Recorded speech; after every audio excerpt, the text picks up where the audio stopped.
Paz do Senhor, meus irmãos, que dia maravilhoso. Hoje vamos já para o dia 5 de maio de 2024. A lição é a lição de número 5. Glórias a Deus por isso. O pastor dessa igreja é o pastor Anderson Cavalcante. Queremos agradecer a ele pela oportunidade. E aqui, irmãos, temos salas, como já foi dito em outros domingos, salas para os jovens, salas para os adolescentes, faixa etária de idade de crianças, adultos. Então eu convido você, nós estamos aqui localizados na Avenida Copacabana, número 58, aqui no centro de Santana do Parnaíba. Então você podendo, venha nos visitar, venha participar de uma aula e vai ser muito edificante para a tua vida. Hoje, na lição de número 5, nós vamos tratar do assunto os inimigos do cristão. E aqui comigo, para nos ajudar nessa aula, eu quero convidar aqui o professor Macri. Macri, Pai do Senhor, seja bem-vindo. Amém. Deus, Pai do Senhor, Pai do Senhor Alessandro, Pai do Senhor você que está em casa, que vai poder acompanhar logo após, com calma, com tranquilidade. Como disse aqui o nosso professor Alessandro, essa lição hoje tem a responsabilidade de nos fazer reconhecer os inimigos do cristão. Sabemos que nós estamos rodeados de muitos inimigos, mas temos alguns que o escritor pontua que serão de grande importância. A gente só pode lutar, Alessandro, com quem a gente conhece. Fica mais fácil a gente lutar com quem a gente conhece e saber utilizar a arma certa. Eu sempre digo que numa caça, aquele que está ali buscando a sua presa, ele tem que saber a munição certa, porque senão ele vai de alguma maneira, não vai capturar, vai passar batida, a munição muito pequena ou grande demais, também o estrago vai ser muito grande e ele não vai ter proveito nenhum da sua casa. Então, é isso que a lição quer pontuar e eu tenho certeza que nesses poucos 20, 25 minutos a gente vai tentar aqui, de alguma forma, elucidar algumas questões que nos ajudam nesta empreitada. Amém? Amém. Aqui, Macri, no texto, já tem aqui um texto em Gálatas capítulo 5, do verso 25 e o 26, diz assim, irmãos, se vivemos no Espírito, andemos também no Espírito, não sejamos cobiçosos e vanglórias, irritando-vos uns aos outros, invejando-nos uns aos outros. Olha que texto maravilhoso. E a verdade prática diz, na jornada da fé, há inimigos que tentam nos atrapalhar. Então aqui, o diabo, carne e o mundo. Mas em Cristo Jesus somos mais que vencedores. Coisa linda, né? Encarar essa responsabilidade. Paulo diz assim a Corinto, que aquele que está em Cristo é uma nova criatura. Tudo que é velho se passou e esse que tudo se faz novo. E alguém diz assim, irmão Marcos, se tudo se faz novo, como é que existem inimigos tão fortes assim e de alguma maneira conseguem impedir muitas vezes até que a obra caminhe, meu professor Alessandro? E é isso que nós vamos falar. Uma coisa importante que eu gostaria de pontuar, de iniciar aqui essa manhã, é que muita gente faz uma confusão acerca do que é corpo e do que é carne. Muita gente assim, quando se fala de carne, tem gente que pensa que é o corpo. Quando tem gente que fala de corpo, pensa que é a carne. E são coisas distintas. Por que eu digo isso? O corpo ele foi entregado lá em Gênesis 2:7 e vai falar para a gente. O corpo é algo santo, que foi aquele projetado por Deus. E quando a Bíblia fala sobre carne, ela está falando sobre a natureza do corpo. Olha que coisa interessante. Então, toda vez que ela diz assim, é a carne, é o velho homem, ele está falando sobre natureza, não sobre o corpo. Então nós temos, para que você entenda em casa, eu tenho uma velha natureza, que a Bíblia chama de natureza carnal. E eu tenho uma nova natureza, depois que eu reconheço Cristo como meu Senhor e Salvador, que se chama natureza espiritual. Então eu tenho o velho homem carnal e tenho o novo homem espiritual. Vocês entenderam agora? Então toda vez que eu ouvir falar sobre carne, você vai dizer, não é corpo. Corpo é aquilo que Deus nos deu, sagrado, perfeito, mas nesse corpo eu tenho uma natureza, e essa natureza é carnal, que ela fica lutando, e a Bíblia, e Paulo também fala, que aquilo que eu quero fazer, muitas vezes não consigo, essa luta entre essa velha e a nova. Porque muita gente diz assim, você tem a Cristo, acabou o problema. Não acabou o problema. Você está livre do quê? Você está livre do poder do pecado, mas você não está livre da presença do pecado. A presença dele continua ali, meu presbítero. Você está livre do poder. É a primeira aula, né, Marco? Falou sobre o novo nascimento. Então, aí nasceu, renasceu, exatamente, essa parte espiritual na vida da pessoa. Ela tem um corpo, É como se fosse um envelope. Você coloca a carta dentro do envelope. Antigamente era assim, você escrevia a carta. Então é o espírito dentro do corpo. Dentro do corpo. Né? Exatamente. E renasceu na pessoa. Foi transformado. Então é isso. Então você agora já sabe, a gente vai entrar nos tópicos propriamente. E você que está em casa já pode analisar. Quer dizer, quando falar de carne, não é a minha carne, o meu osso e essa estrutura. Não, isso aqui é sagrado, é o corpo. Até porque Paulo diz lá, Coríntios 3,16, não sabeis vós que o Espírito habita em vós, que vós sois o templo do Espírito Santo. Quer dizer, isso aqui é o templo do Espírito Santo. Mas eu tenho a presença do pecado que volta e meia tenta fazer com que a natureza velha, que aquilo que a gente fazia, volte à tona e venha entristecer o Espírito de Deus. Verdade.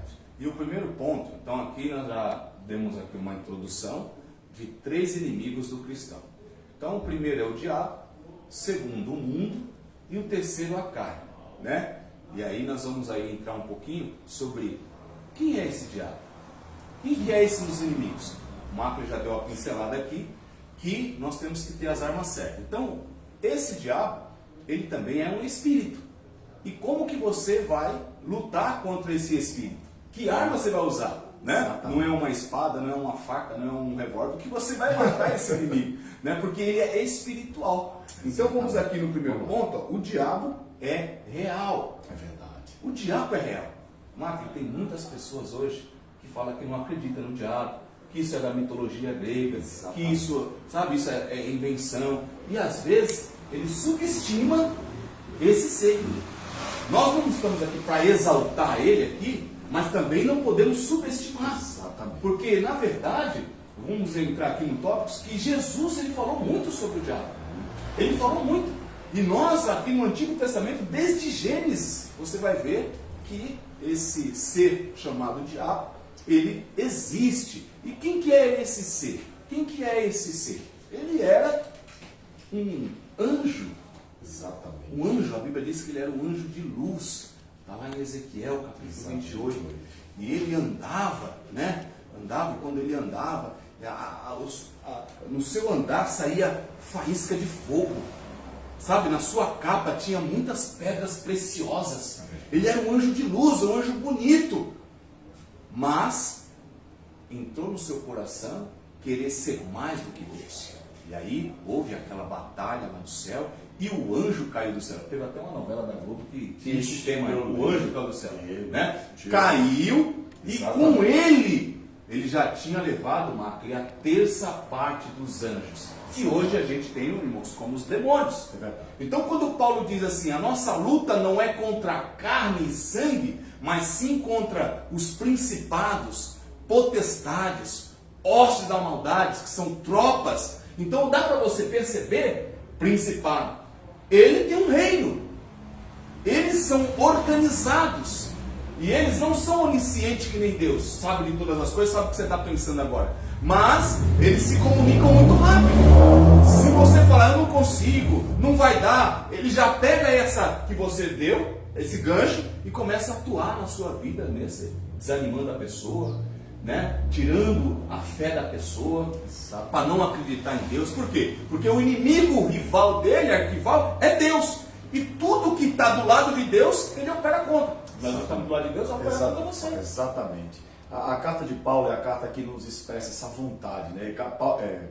Tiago, na verdade, Tiago escrevendo, meu irmão de Jesus, ele fala um aspecto interessante. Ele diz, resistir ao diabo e ele fugirá de vós. Mas antes disso ele diz, sujeitai-vos a Deus, resistir ao diabo e ele fugirá de vós. É impossível, você está perguntando, sim, mas se ele, como diz lá em Efésios 2:2, ele é o príncipe das potestades do ar. Olha que coisa interessante. Se ele é o príncipe das potestades do ar, veja que ele tem um controle sobre alguma coisa. Se ele é um príncipe de algum reino. E a palavra de Deus vai dizer que o diabo é o príncipe deste mundo. É daqui que ele é o príncipe. Então ele tem um reino, Alessandro. Você que está em casa, ele tem um reino. E perceba, ele não é o príncipe deste mundo aqui. Eu estou aqui, ele fica só em São Paulo. Não. Ele é do ar. Olha que coisa interessante. Paulo diz à igreja de Éfeso. Ele é o príncipe do ar. Ou seja, ele está aqui, ele está agora na tua casa, pode estar ali arredondando a tua vizinhança, querendo alguém para poder, como Jesus diz, tragar. Ele está ao redor procurando alguém para poder tragar e tirar a paz, tirar a alegria. Então, o que a gente tem que entender aqui? Primeira coisa, não tem como resistir esse ser de luz que veio lá de cima, se não for debaixo da potente mão de Deus. É impossível. Se você não se sujeitar a Deus, você não vai vencer a guerra contra ele. Não tem, Alessandro? É sujeitar-vos a Deus. E quando é que eu me sujeito a Deus? Quando eu verdadeiramente faço aquilo que Paulo diz lá em Roma, capítulo 10, né? Se com tua mão, com tua boca confessares a Jesus Cristo em teu coração, crer que Deus ressuscitou esse Jesus dos mortos, você vai ser salvo. Então, tem como eu vencer isso, Alessandro? Esse meu inimigo rival feroz, ele quer me tragar, ele quer acabar com a minha casa, quer acabar com a minha vida, quer acabar com a minha família? Tem como vencer ele. Sujeita a tua vida a Deus. Reconhece Jesus como teu Senhor. Deixa ele gerenciar os teus problemas. Deixa ele tomar conta da tua casa, do teu trabalho, da tua família. Você pode ter certeza que ele não vai ter como te tocar. A palavra de Deus diz que aquele que habita, o salmista dizendo, no esconderijo do Altíssimo, a sombra do Onipotente descansa. Então, se tem um abrigo para você, esse abrigo é na sombra do Onipotente. Verdade. E aí já sabemos que esse primeiro inimigo nosso, como se dizemos, o diabo, tem nomes na Bíblia que você vai encontrar: Satanás, que significa acusador, ele te acusa, né? Fica te apontando. Você vai encontrar dragão, você vai encontrar besta, tem vários nomes, serpente, tem vários nomes que a Bíblia nos dá sobre esse diabo, né? Pai da mentira, ó, pai da mentira. A Bíblia dá alguma coisa que dá a ele, só esse texto aí, ó, que ele é o pai da mentira. E aí, desde Gênesis, né, a gente ouve falar desse Satanás. Então, como já foi dito aqui, esse é o nosso inimigo número 1. Então, irmãos, nós temos que ficar atentos. Essa aula está nos trazendo aqui que é para crente. Nós que estamos aqui, que estamos na presença do Senhor, como o Marco já frisou aqui, não é porque nós aceitamos a Cristo que não vai vir a luta, que não vai vir o desafio, que não vai vir a tentação. Isso vem, né? Mas nós somos mais que vencedores em nome de Jesus. Certo, Marco? Glória a Deus. Pensa. Agora, o segundo ponto, Marco, você também já deu uma pincelada aqui, o nosso inimigo do cristão, que nós podemos frisar aqui, é a carne, né? A carne. Exatamente. E a Bíblia dá um conceito aqui, há 4 definições para a palavra carne. Tecido muscular, que nem você falou, que é o corpo humano, né? E o dos animais é um corpo.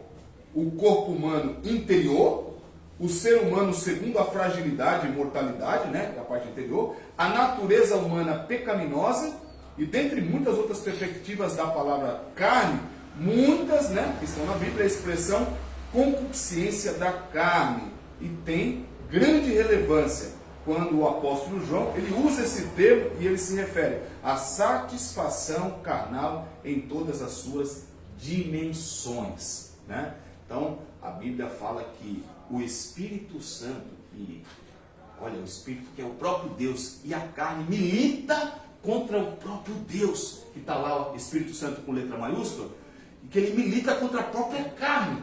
Então, nós estamos falando aí desse inimigo exterior, que é o diabo, e agora estamos falando do inimigo na parte da carne, que é interior. E olha como ele é apresentável. Ele é tão apresentável quanto o diabo que está fora. Mas por que, irmão Marco?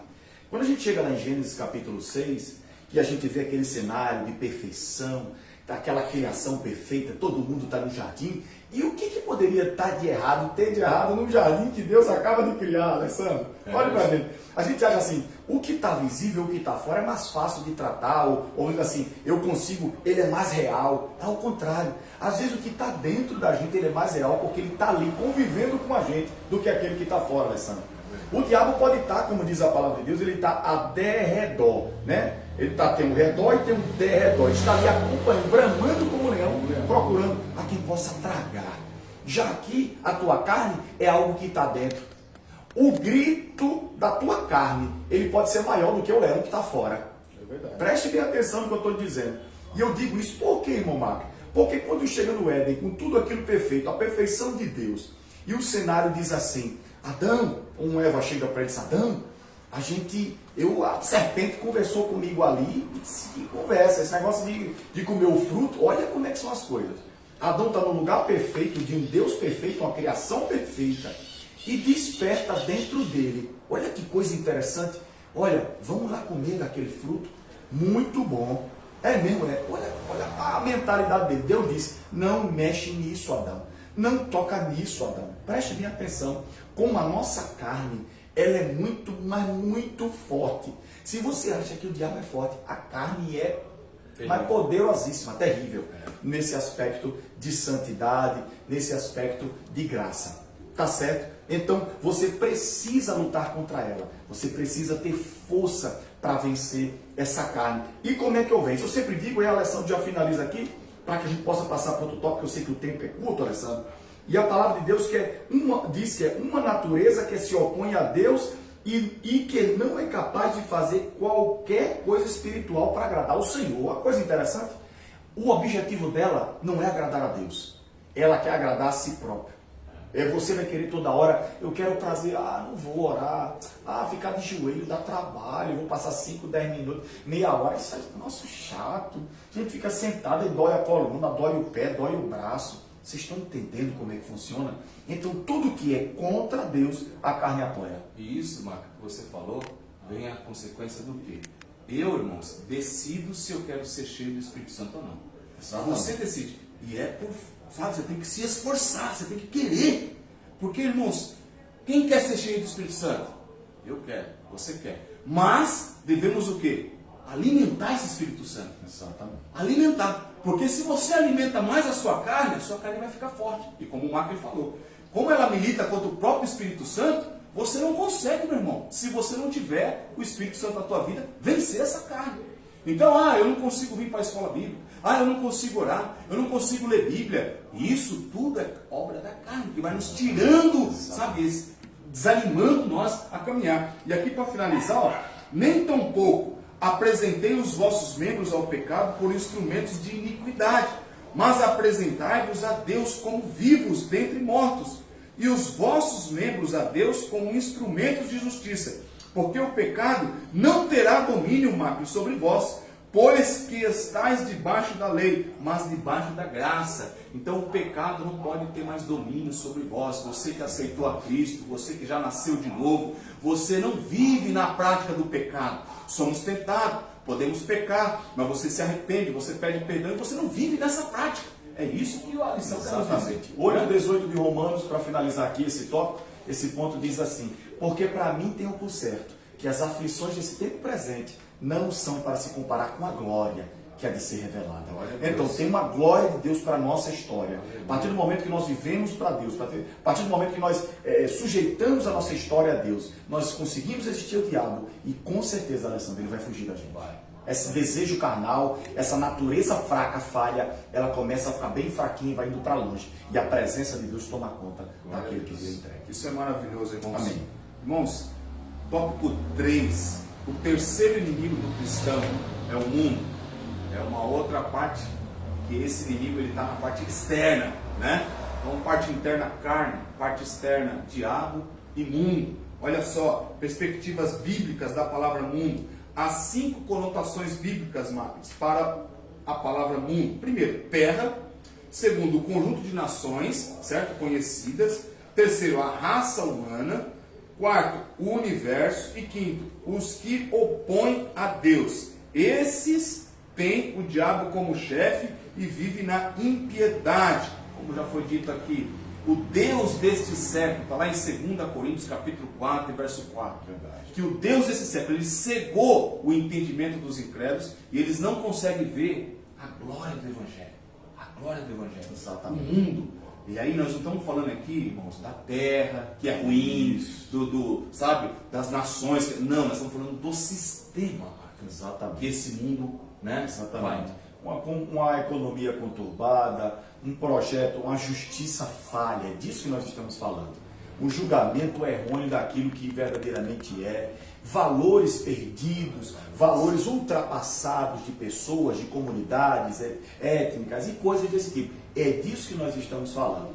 E toda vez que eu me assemelho a esse mundo, a esse sistema, toda vez que eu chego perto dele, a palavra de Deus diz, Tiago 4,4, que aquele que se constitui amigo do mundo se institui inimigo de Deus. A partir do momento que eu me pareço com esse mundo, que eu sonego os impostos, que eu engano meu irmão, que eu compro e não pago, eu estou me parecendo com esse mundo. E quando eu pareço com esse mundo, eu me constituo inimigo de Deus. Tiago diz. Isso é muito perigoso para a vida daquele que serve a Deus. Porque tudo aquilo que estava ali amparado nos esconderijos do Altíssimo acaba abrindo uma brecha. Pronto, essa é a brecha. Aquela diz, olha, cuidado nessa brecha. O Senhor dizendo, eu preciso de alguém que fique na brecha. Porque Israel tinha aberto uma brecha. Quando Israel abre uma brecha, o Senhor disse, eu quero um profeta que fique na brecha para tapar esse problema. Então, irmãos, é isso. Não seja amigo do mundo, porque você está se